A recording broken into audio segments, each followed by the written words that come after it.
May was the deadliest month Ukraine has seen in almost a year. That coming from the United Nations, who continue to monitor the escalation in fighting seen along the Russia-Ukraine border. Shopping centers, homes, educational establishments, shops, office buildings, parks, and public transport have all been struck in recent weeks.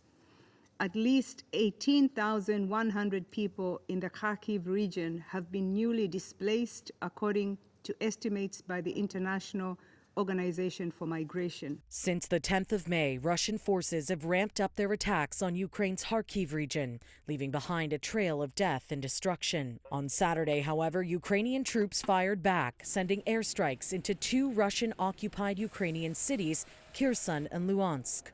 Russian-appointed authorities in the area say the strikes killed over 20 people, including Ukrainian civilians.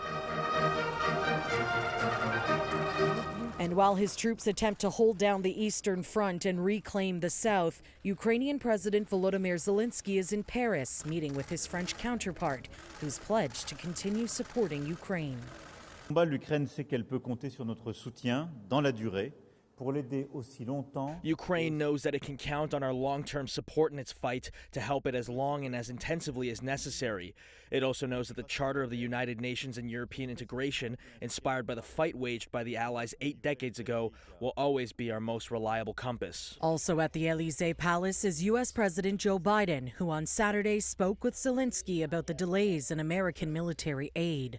I apologize for those weeks of not knowing what's going to happen in terms of funding, because we had trouble getting the bill that we had to pass that had the money in it from some of our very conservative members who were holding it up.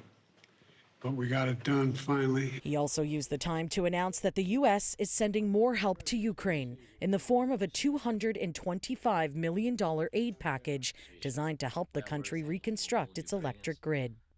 I assure you, the United States is going to stand with you. I've said that all during this debate. I continue to say it.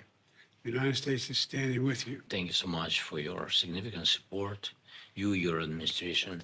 We are very thankful from all Ukrainians to your military support, financial support, humanitarian one. On Friday, Russian President Vladimir Putin said he was ready to engage in peace talks with Ukraine, but only if Moscow could get agreements that were in Russia's interests. For City News, I'm Karling Donoghue.